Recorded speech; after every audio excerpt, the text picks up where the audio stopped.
Okay, welcome guys to Dixon's Leadership. And today we have Dr. Toomas, and it's really great privilege to have him here. And he's a very nice man. We had like a very short section some weeks ago, some days ago before we had this section, and I'm really grateful that we have him here today.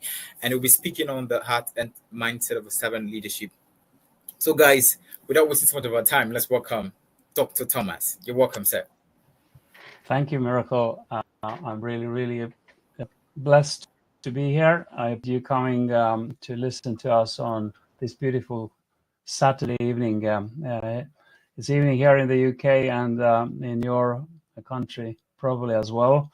Yep. So we are talking about servant leadership today, and prepared a little slide deck. And I have to say that leadership is very difficult topic because it takes so many forms. There is no right way to lead, and no single individual can drive a systemic change alone. So it's a practice, and it's all about actually relationships. How do we have control over ourselves, and how do we influence others? So let's topic. So traditionally, and what we see in many industries, and also in healthcare, where I have most of my influence at the moment, there is a top-down leadership. There is a boss, a big boss, a little bit scary perhaps. Bang, top down. Everybody gets tasks. They are told to do things, and then there is an army of employees who then either like it or not, they do their job. But servant leadership is the opposite. It's like vice versa. That this pyramid is turned upside down, and this concept comes from 1970, I think, from Robert Greenleaf, who described this as a functionally superior leadership type, because the servant leaders are closer to the ground, closer to the workshop, and there are many pillars where servant leadership stands on. And we can take a look into this slightly more closely soon. But just quoting some really great servant leaders like Nelson Mandela, he said that it's better to lead from behind than to put others in front, especially when you celebrate victory, when nice things occur, and when things go wrong, then you take the front line. When there is danger, or you need to take more responsibility, and people will appreciate that. Also, this all is related, obviously, to certain characteristics, certain traits of a leader, and there is no universal trait or skill, but there is one fundamental thing, what is called emotional intelligence. Your IQ can be very high, but it doesn't help if you are not able to practice self-awareness, for example. So what is it? It is the capacity to observe and understand your own behavior in real time, when things are happening, and recognizing why you are acting the way you are, and also addressing whether those actions are the most appropriate. And that also involves the ability to zoom in and zoom out, to be fully present, but also go to the balcony, go to see your actions from the side, and reflect and adjust as it needed. So this kind of dual awareness is the most powerful thing when you serve others as a servant leader. So let's just take a closer look into this. So when there is an event, anything, then obviously we are constructed so that our limbic brain, the old brain, the emotional brain, which is basically our amygdala also. So this checks, is there a danger? Is there a threat, or is it like a reward?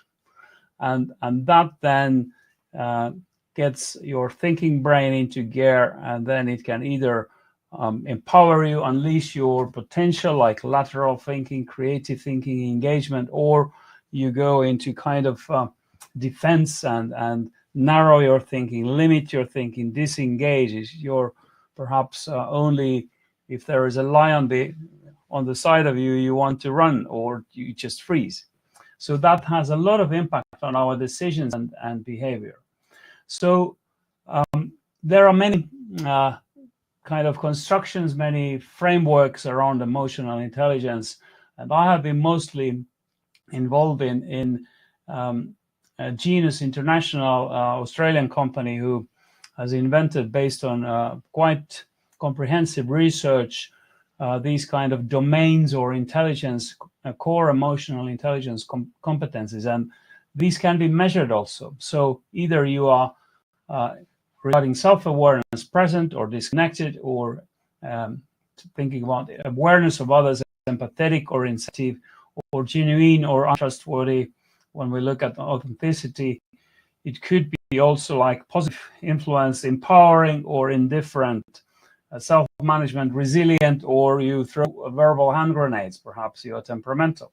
So these can be measured and looked more closely, but there are three most important elements that here when we look at servant leaders, and one of the most important elements is self-awareness. So that is absolutely fundamental in any leadership, but also mostly in servant leadership, because it enables you to do what you are supposed to do, and you understand your own emotions, strengths and weaknesses and values. It's like a kind of real-time SWOT analysis constantly going on in your head when we talk about self-awareness.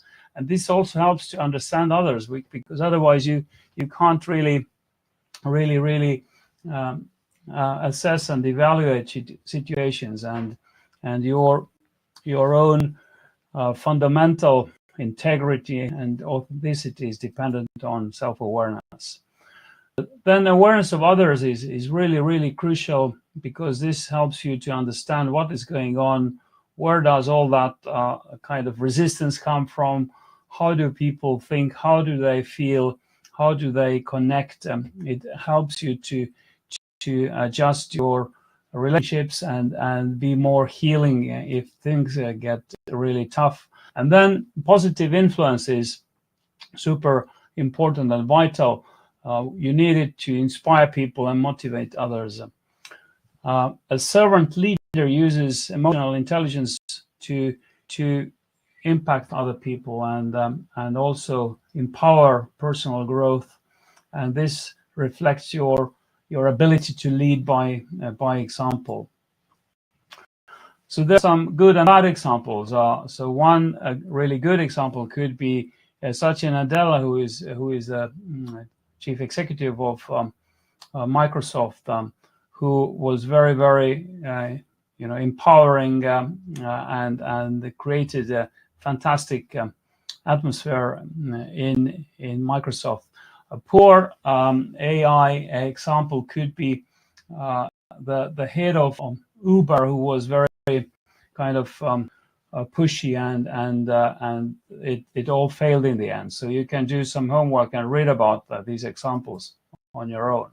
So how to improve AI? So that could be a topic for another big session or half of the day. So I think what we need to learn is to recognize and be able to name our own emotions. That is not easy, because our emotions vocabulary is often not very big. So, but there are a lot of things to learn. Brené Brown has written a fantastic book, Atlas of the Heart, where she talks about these things. Feedback, seeking feedback, asking people, do I have blind spots? Have I forgotten something? How do you see that? So that is super important. Something, if you would like to do some homework, Johari window is a concept which is very useful in that respect.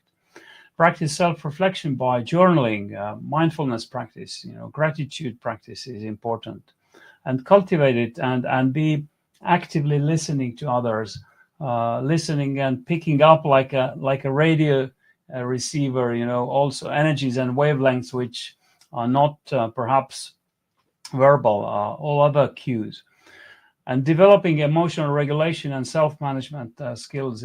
These can be learned and improved. So when we now go back to these pillars, we can see that actually most of these pillars are dependent on emotional intelligence level. And if there is a low level emotional intelligence, there are dodgy pillars. So what then comes next? So what is then critical thinking, and why do a servant leader need this skill? So this is the process of thinking really carefully about the subject or idea without being influenced by emotions or opinions. So it includes then analyzing information efficiently and forming judgments which are based on facts and being aware of biases and assumptions. We all are impacted by biases and heuristics because this is how we are constructed. But when we are aware of these, we can look at things from a slightly different angle or zoom out.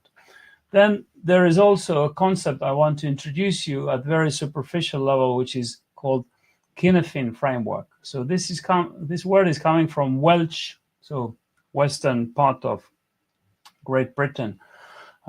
It means habitat or place or belonging, and it comes from Dave Snowden, and this is a beautiful sense-making model. So we put a problem into context, and then it helps to understand how people with various backgrounds in a diverse group can see things. And so basically, this concept divides the world between the ordered and unordered, and in the middle there is a kind of amorphous, a little bit undefined disorder. And then there are 4 quadrants. So there are simple problems. It's like, let's say, something breaks into 2 pieces. You put it back together, glue it back together. There is a cause and effect, and you then use all sorts of, in healthcare, for example, SOPs. There are protocols, best practices. You do the thing, and then the thing will be done and sorted. So then we have complicated things. So these be like, let's say Boeing 747, a huge aircraft, millions of bits and pieces. You need an expert to take it apart, but you can put it back together. This is possible. So, but then there are complex problems, and this is where most of these like healthcare organizations work. It's like a complex adaptive system, and think about like a chessboard where you have all the pieces connected with an invisible rubber band, and you move one and everything else starts to move, and this is unpredictable. So this is like where cause and effect are unknowable. You can't predict things. It's like probing, sensing, responding, and constantly re-evaluating, reframing things. And this is where most of the world works, and then the rest of the world is almost in chaos, where there is instability, like war, like catastrophic situation, a massive trauma. Everything is happening at the same time. So this is where you need to act like, and obviously you can't coach people out from a burning house. You have to take decisions and action. So that gives you a little bit of idea that we can use this framework at first, how to facilitate which problem is the right problem to start to solve. Now, then some bad examples of critical thinking could be like a challenging catastrophe. So basically being biased, being overconfident. Then Chernobyl, classical catastrophe, lack of critical thinking. Then also Blockbuster, just being so biased and so over sure about own decisions, not checking the reality. So these are perhaps some examples. So I have been involved in something which is really interesting, which is called Red Team Thinking Framework. And this is a framework and concept and the art which could help leaders. This comes from Socratic thinking, from Kriegspiel, Prussian old war games, where the enemies were wearing basically red costumes. So it's all about how to think as your enemy. So, and how not to outsource thinking. So there are some key features of this framework which are really interesting. It's both a mindset and a set of tools. It looks at things with critical analysis. It looks at diverse perspectives, and there is a structured process how to look at various challenges and problems and how to make them better. So how to make a plan better. And there are some key benefits like promotion of innovation, engagement of people, and it really helps organizations not to outsource thinking, and it helps to create clarity, capability, and culture. If we have these three circles in a Venn diagram, and then the sweet spot is a high-performing, means a high-performing organization, basically. So what are the challenges in critical thinking? There are different ways how we our cognitive system is based on two systems, system 1, system 2. If you know late Kahneman's works and books, so we have unconscious fast thinking side and slow logical thinking side, and healthcare needs both, for example, in my world. For example, we have biases which can come on the way as an obstacle, or heuristics. So biases are inherent kind of systematic errors in our thinking that follow certain predictable patterns. And in healthcare, for example, it could be affinity bias. We appoint people who are like us, doctors, and then everybody is just shouting yes, yes, yes, instead of actually looking at things from different angle. And mental heuristics are also often kind of shortcuts which we unconsciously use, and they are perhaps not the correct ones. So one of those very, very kind of dangerous things in organizational level is groupthink. So this is like a typical situation when your boss says, everyone in agreement, say yes, and then everybody then shouts, oh yes, yes, yes, but actually they are not agreeing with this idea, and they are thinking that no hell or not a chance, this won't work, and then the wrong outcome comes, and bad decisions. It's like one of those issues in the government in the UK when the COVID hit. So there was a lot of groupthink. Satisficing is another thing, is the practice of deciding by choosing the first available option that works, even if it is not the best one. And there are many others. So analytical thinking example could be like what we call devil's advocacy. So what if the opposite is true? So this pushes you to take contrary position to challenge the prevailing opinion. And in every team, there should be one who is like contrarian, actually. So it helps to uncover potential flaws and improves reasoning. Another tool, I just talk about this couple of tools, is pre-mortem, and also 5 whys technique, which comes from Toyota then.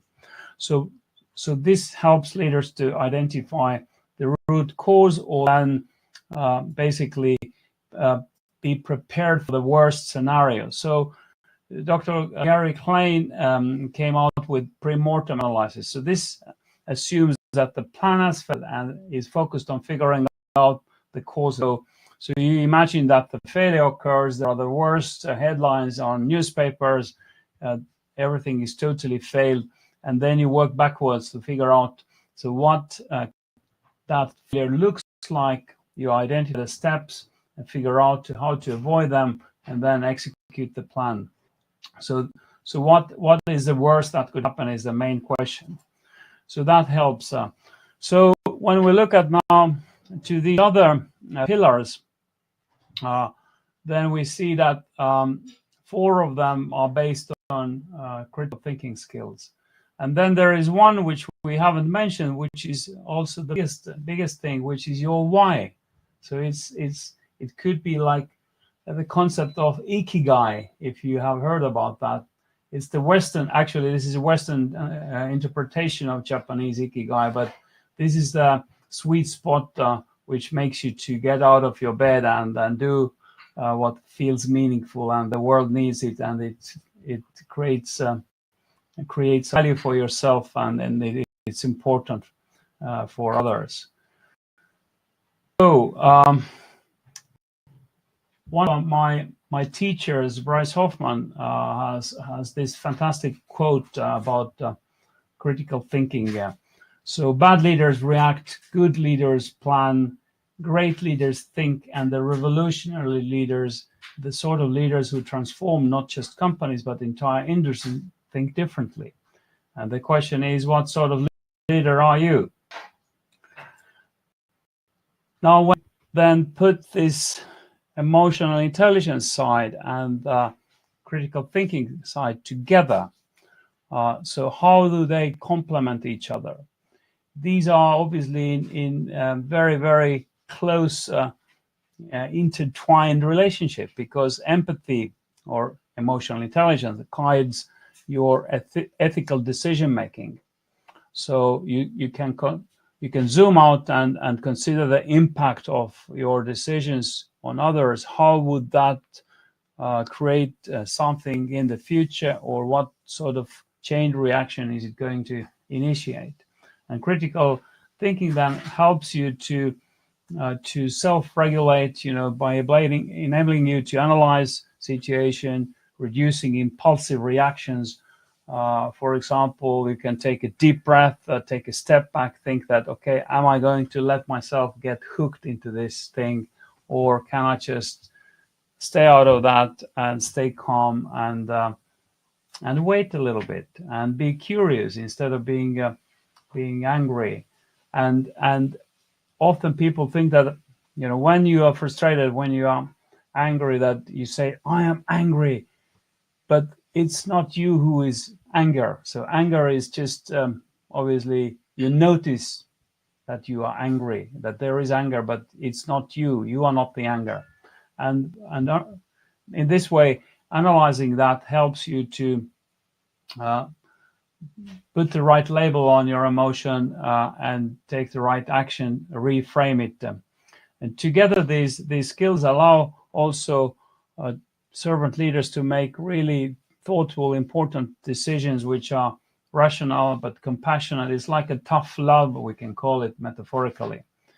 And this synergy then creates this style of leadership, which is enjoyable for others also, and it creates deep connection and also has positive impact on others. So that is really important. And there is something I want to talk about in the end. We're coming almost to the end of this talk. So Brené Brown has this concept of strong back and soft front and wild heart. And why is this important? So this is so strong back is your spine, your values, your integrity. This is really important. And soft front is your empathy and vulnerability. So you are able to take in things and also reflect it back. And wild heart is your curiosity, your innovation. So you need all of these. So if you wish, you can do some homework on that topic. There is a lot written on internet. So I think I have now exceeded my 25 minutes. So I would like you to ask what was yourself that was most useful for you today. And if you log into this, I've shared a link to the Mura board. Then you can actually give some feedback. What did you like about this talk or idea? What is your constructive feedback? What could have worked better? And what are the ideas and unanswered questions? Basically, you can copy and paste these little notes or post-it notes and go from there. Thank you so much. Thank you so much, Dr. Thomas. I think you were right on time, and I think we have 4 minutes for this section to actually end. So I think I have about two questions. Yeah. No, okay. I think one, which I think is very important. No, two, it's good. So the one is, what's your own idea? What's your definition of emotional regulation?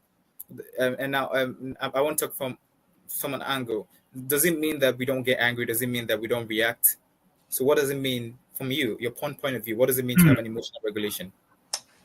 Emotional regulation is your capacity to at first put the right label on your emotion and understand where does it come from.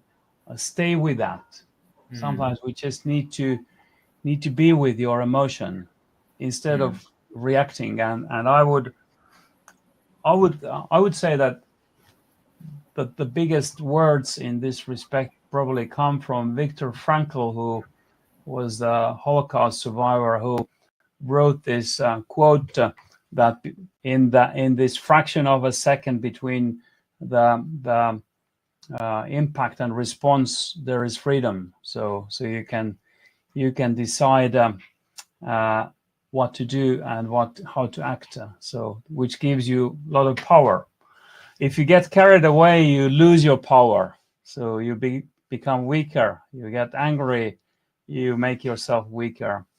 So I think that probably doesn't come straight away when you are a young person, teenager, or in your 20s when you're immortal, and you often overreact. But with a little kind of with your lessons in your life, you start to realize how important it is to actually regulate it in proper way, and you learn by mistakes, but you can also learn by reading, by practicing, putting things into action.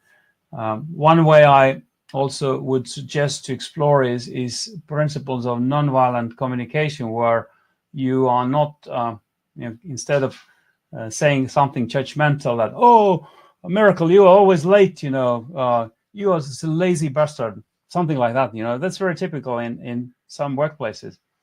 Instead, you can say that, I noticed, miracle, that you come 5 minutes after our agreed time, and that makes me feel this and that, and then what is your need? So that helps to kind of put it into frame where there is nothing aggressive or judgmental, and it comes across much more in a controlled way. So thank you so much, sir. So I think we've come to the end of this section. And I think somebody asked a question. I think you put your opinion, because the session is going to end in a few seconds, and I don't want us to just cut out just like that. So please, you could put your response. I've started the link. You could just put your response there, and then Dr. Toomas will get back to you, I think, and we'll probably send So thank you so much. I am really, really, really grateful. Thank you so much. Thank you so much. And we hope to get back. We hope to have you again so that you could help us complete this section. Brilliant. Thank you. Thank you so much, sir. Okay, so bye, sir. Thank you everyone for joining as well. Bye.